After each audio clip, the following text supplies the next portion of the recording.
CFR Network, CFR Sports, PFL World Championship Finals 2022. In the books, done and dusted. Real light combat sports sort of landscape this weekend. But indeed, the PFL provided a entertaining card, and also 6 new millionaires on the books. Obviously, they'll have to pay tax on that, dear. But as I say, overall, very good event. Channel 4 is doing a lot better coverage of PFL from a technical standpoint versus BBC and their Bellator sort of product.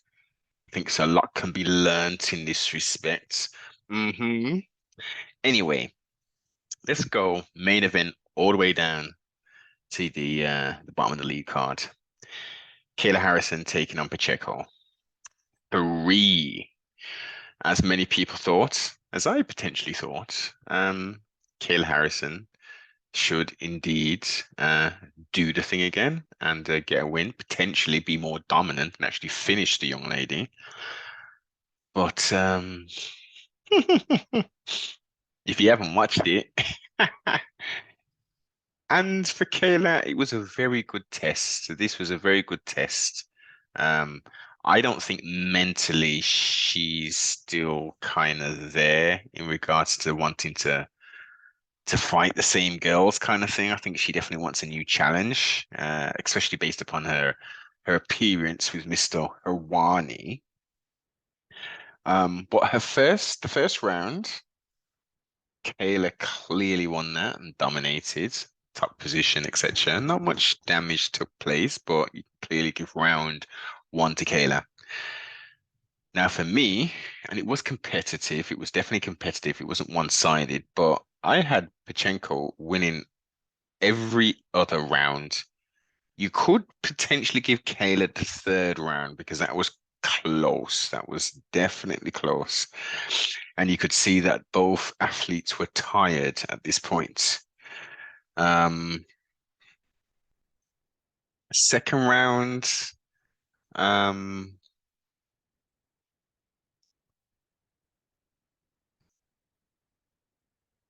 it was, yeah, it was I'm just trying to sort of visualize it in my mind how each round went down. And it was a very good display of mixed martial arts. It was clearly a striker versus grappler of sorts. Kayla's striking has improved. 2 failed takedown attempts. Third one, Pacheco got her in into a headlock, and then went into like a north-south positioned. It then got sort of reversed. Again, 3rd round, very close. Multiple. The key to this victory for Pacheco was the takedown defense was dramatically improved. The jiu-jitsu was clearly improved as well. 4th round, multiple takedown attempts from Kayla. Excuse me. All denied. Great positional sort of changes. Wasn't as smooth as very high level people would do, but overall I like the reversal of positions, and it was pretty good. It was a pretty good back and forth. 5th round, and as I say, out of both athletes, Kayla looked the most tired after each round. Pacheco's cardio, she wasn't breathing that heavy. She could potentially have went another round. I mean, again, it was definitely a close decision, close fight. As per the judges, they've scored it 48-47. I think it should have been more like, 49-46. But anyway, she done the thing. Congratulations. Let's see what the fallout of this dramatic thing is, because Kayla, she was very hot prospect, female fighter wise. There were talks of her moving down to 145, and you know, because let's be clear, and let's just look at it. There's not that much rich talent at that higher weight class. I'm pretty sure there are talented women fighters who fight at 155, but there's not necessarily a market for it currently. Um, there's not necessarily a feeder system where they can create and sort of help these women to come through. It's definitely the lighter weights. So yeah, it was a definitely an upset for many. You could see after the match, the little short guy with the red hair, ginger hair, Matt Brown, is it? You could see that he knew that she hadn't won that. Kayla, you could see her body language that she knew she didn't win. But as I say, good performance from both young ladies. She showed some good heart there. There's some glaring holes, definitely, um, with Kayla. I think we've all sort of seen that. She's definitely good. Let's see how she bounces back. This is the most important thing. She's got one more year, apparently, within the PFL. Interesting, we could see that number 4, if the stars line. Co-main, which was for the featherweight strap, Brendan Loughnane taking on Bubba Jenkins. And I'll say Brendan, I was kind of torn with this one. Obviously, fellow countryman of sorts. Uh, and then Bubba Jenkins. It was a tough one. I kind of knew that Brendan had I knew it was obvious that Brendan had the striking advantage. I thought the power advantage went to Bubba and the wrestling, but Brendan put on a striker's delight. The constant switch stancing, the range, um, the movements, the low calf kicks paid dividends, paid absolute dividends. Um, Round one, as I say, multiple leg kicks, 2 takedown attempts from Bubba. Um, Excellent use of his weapons from Brendan. He got that round. Second round, um, Bubba caught him with some nice punches, busted his nose pretty much straight away with a straight. Excellent movements. This is a strange one, and they didn't really talk about this. Bubba went for a takedown in round number 2. Brendan held the fence, and got out into the center. Um, Referee didn't really say nothing. As I say, the broadcast people didn't really say nothing either. Then he got a low blow even to the nether regions. And obviously Brendan's like, yo, hurry up, man. Let's do this, man. Let's fight. Come on.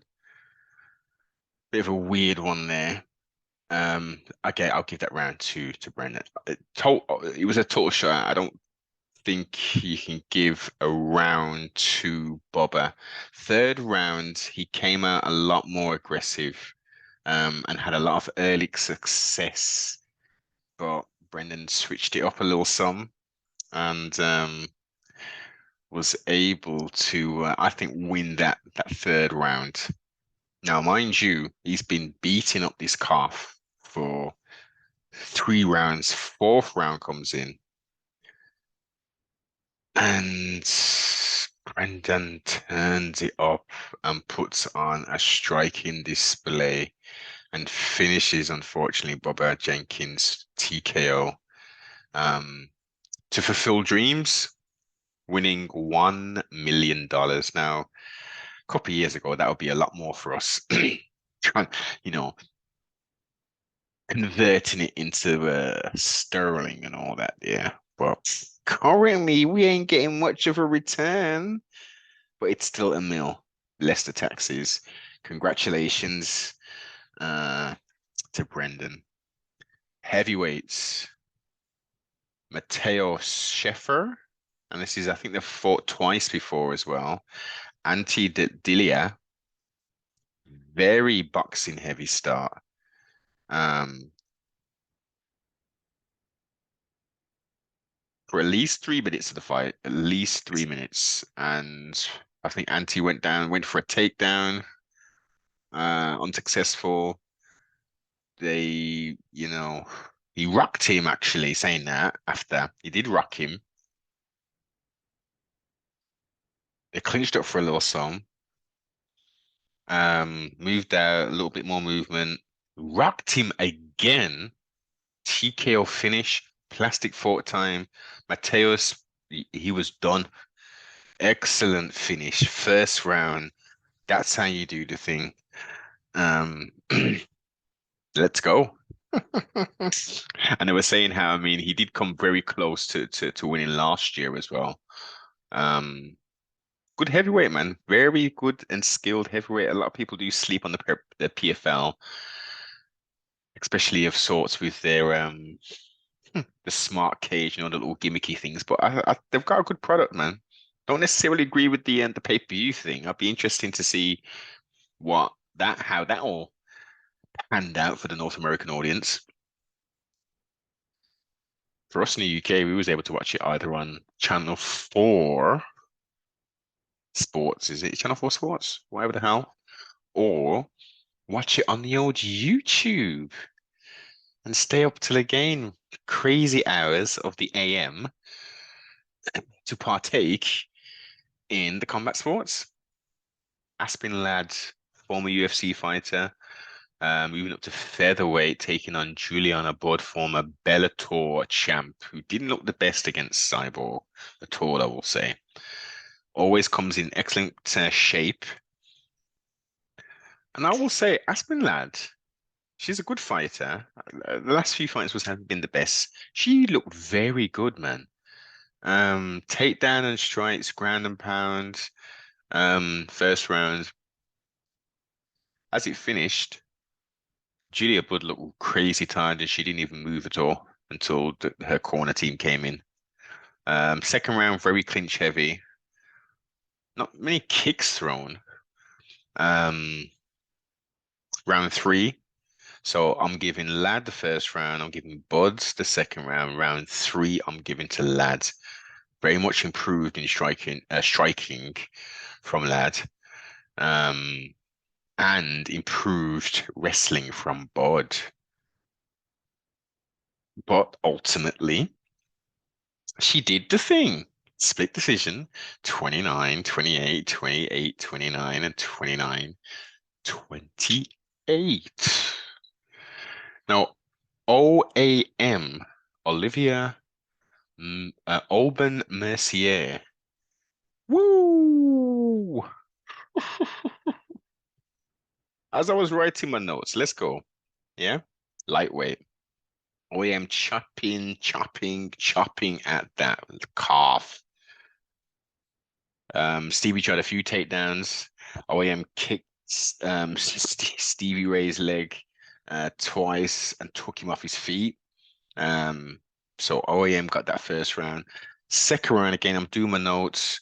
OAM looked a lot bigger as well. I've got to add that in. He is massive for the weights. Side note, let me make a side note and do a little diversion in this. I'm probably going to do a total separate thing about this, but Mr. Joe Rogan, he's getting up there in age and stuff. He's taking all kind of psychedelics and stuff. I get it. He seems to be quite flippy floppy of recent. Hmm? Israel Adesanya was defeated by Pereira. Now I'm seeing these little clips and all this stuff about Joe Rogan talking about this is sanctioned cheating. It surely isn't if that's what the rules of the thing is. Because if it wasn't, then everyone would be fighting at their natural weight, and people don't do that. Okay? They're not doing hydration tests to make sure they're doing it safely and all this kind of stuff. They're getting medical assistance to do these weight cuts. But this is part and parcel of mixed martial arts, Mr. Rogan. You know that, I know that, and everybody else knows that. And as far as Israel coming up with all these crazy excuses, I'm disappointed, man. I'm real disappointed. It was a good fight. He was technically the better fighter for the majority of that fight. Um, Alex had the power clearly and was doing some work, and he got the belt. Yeah. All these excuses about his leg and he wasn't out and it was an early stoppage. Everyone, what's this early stoppage foolishness? I'm confused. I'm confused. Bring back Steve, hashtag bring back Steve Mazzagatti. No, I don't necessarily think that people need to be separated totally from their conscience, from their consciousness even, for a fight to be stopped. He wasn't there. He was reaching out and stuff, man. That clearly shows you he's not really fully there, man. Now, if he's like a Justin Gaethje, those type fighters who, take punishment and are almost on the verge of being knocked the hell out or whatever and come back, then yeah, fair enough. You want to give them an opportunity, but we've never seen you in those positions, kind sir. So why should the referee give you more time to get more vicious blows to the head? And he's talking about, I always his knee, his leg gave out on him. This is crazy, but I digress. I digress. Sadibou Sy defeated Dilano Taylor, Sweden versus Jamaica. Very technical. For some who are not hardcores, it would have been quite boring, but it was a complete shot out. The range, it was a slow start the first round. Sadibou, he won that with using his tools, which he's basically used for the whole of this thing. Range, movement, the body kick was landing nice. He was switching it up. He was doing combinations off or throwing a punch off the exit of the kick. Total shutter. He won every single round. 49-46, 49-46, unanimous decision. Um, I think round three should have been in Dilano is the heads like I gotta do something different. I gotta close the distance. He tried a few takedowns and stuff, and so did Sai. But his strategy, I think, definitely needed to change. Good fighter because he hasn't got that much experience as well, as the broadcast team was saying. And we've got a doctor stoppage for the light heavyweight. Rob Wilkinson from Aussie land defeated, pardon self, Omari Akhmedov. TKO, second rounds. He blooded him up, man. Both of them were swinging, man. They were not messing about one bit. Um, Akhmedov was using some calf kicks, but to start off with in that first round, but he didn't necessarily keep up with that, and I think that would have been a perfect tool, as we saw in the Bubba Jenkins fight and other fights. You've got to attack those lower limbs, especially when there's a bit of a height discrepancy. And even if there isn't, it limits movement and the ability for people. They know this. I'm not a professional fighter, but for some reason he went away from it. Um, Wilkinson used his length. Um, I finished off that round with a jumping switch knee, which opened up Omari. Second round, heavy blows traded. Um, Omari went for multiple takedowns without success, unfortunately. Rob did an excellent job of using range. Blooded him up even more. He was a mess. He was an absolute mess. Still wanted to carry on, obviously. He's got heart. This is for $1 million. You want to you want to try and, see if you can get it back. It wasn't a total domination, but the doctors are like, nah, nah, nah, nah. All that blood, you ain't going back out there, matey. Sorry. So they called it round two, 5 minutes. Rob Wilkinson, and he's been looking very good, man. I don't think he's come out the first round in a while. So yeah, man, I'm gonna rewatch the lead card again. But yeah, good, good, entertaining. As I say, apart from the Sadibou fight and Taylor, that was very technical, not the most exciting, but overall, very good card. What are your thoughts and what's next for Kayla? That's a big upset, not the biggest upset in MMA history. I would say the biggest upset in PFL's history, as per the broadcast team was saying. But give me your thoughts, man. What do you think? Like, comment, subscribe, share, tell a friend to tell a friend.